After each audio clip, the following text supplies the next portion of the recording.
Europe 1, il est 6h39. Votre invité, Mathieu Béliard, est l'ancienne élue d'Europe Écologie Les Verts, Sandrine Rousseau, présidente de l'association Parler, qui accompagne les victimes de violences sexuelles. Elle a gagné son procès contre Denis Baupin. En direct depuis Toulouse avec nous ce matin. Bonjour Sandrine Rousseau.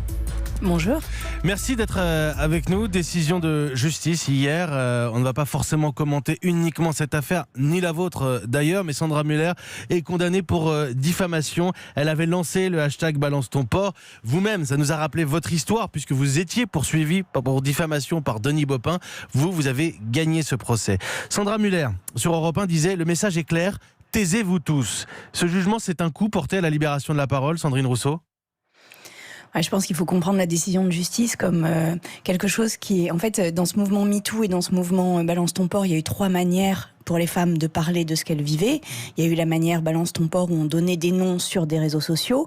Il y a eu la manière journalistique avec des enquêtes journalistiques, une déontologie, des cartes de presse, une enquête, le recoupement des sources. Je souligne et puis que il y a eu la ce qui vous a permis justice. à vous de gagner justement le travail et en journalistique. fait, ce que dit la justice aujourd'hui, c'est que donner des noms sur les réseaux sociaux, c'est pas possible. Mais par contre, ce qu'a dit la justice dans notre affaire à nous, c'est que des enquêtes journalistiques sérieuses, c'est possible.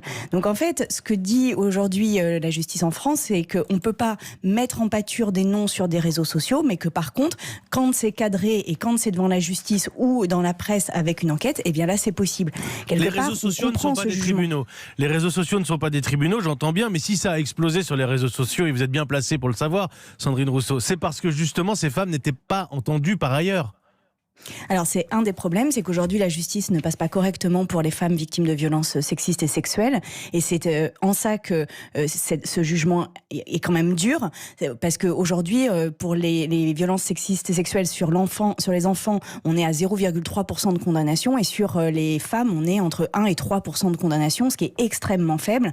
Et donc il y a quand même un effort de la justice à faire pour dire d'accord, nous on passe pas par les réseaux sociaux, on entend pourquoi, mais à une condition, c'est que notre voix puisse être entendue par la justice. Et aujourd'hui, on n'est pas tout à fait dans cette situation. On était dans le sillage de l'affaire Weinstein, 500 000 tweets, un demi-million de tweets lancés par ce hashtag Balance ton porc, par Sandra Muller. On en est où de ce mouvement que l'on suit depuis quelques années maintenant, puisque le temps passe? On en est où de Balance ton porc, de MeToo et de cette libération de la parole? Je pense que la parole des femmes, elle continue à se libérer. Le nombre de plaintes ne cesse d'augmenter devant les tribunaux, mais les classements sans suite augmentent aussi. Donc c'est un mouvement long. En fait, c'est un mouvement qui s'installe dans la société, qui est de dire qu'aujourd'hui, on ne peut plus disposer du corps des femmes comme avant, et que si on le fait, eh bien, on risque des choses.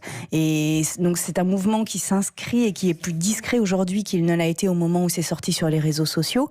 Mais on a l'ampleur qu'il a montré et le nombre de femmes qui sont concernées montre que c'est quand même un problème de société, et donc voilà, la question aujourd'hui, elle est vraiment chez les magistrats, chez les hommes et les femmes de justice. Êtes-vous en mesure de comprendre et d'entendre une femme toute seule, par exemple, qui va déposer plainte? Aujourd'hui, en France, par exemple, il est extrêmement compliqué pour une femme seule d'obtenir justice. Il faut qu'il y ait plusieurs femmes qui parlent en même temps sur une seule personne pour que la justice passe. Justement, Sandrine Rousseau, suis-je seule? C'est la plateforme que vous vouliez lancer et vous êtes en pleine bagarre avec la Commission nationale informatique et liberté, un site sur lequel on pourrait mettre le nom d'un agresseur, et à partir de 3 femmes qui désignent le même agresseur, automatiquement un avocat se mettrait en relation. C'est le site que vous vouliez monter.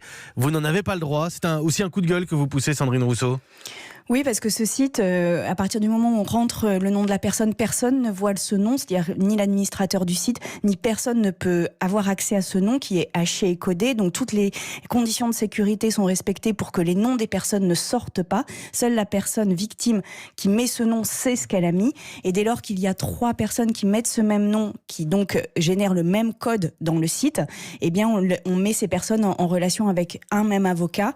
Cet avocat, il a la possibilité de vérifier les faits, de vérifier la crédibilité du témoignage et de conseiller sur la procédure juridique à mettre en œuvre. Et donc, ce serait vraiment un moyen, ce serait donner le moyen aux femmes d'obtenir des condamnations en justice et à ces hommes d'arrêter les faits pour lesquels ils sont très souvent récidivistes. Enfin, moi, je connais pas un seul cas où l'auteur de ces faits n'a pas renouvelé ces faits plusieurs fois sur plusieurs femmes. Donc vraiment, il faut aujourd'hui donner les moyens aux femmes de gagner.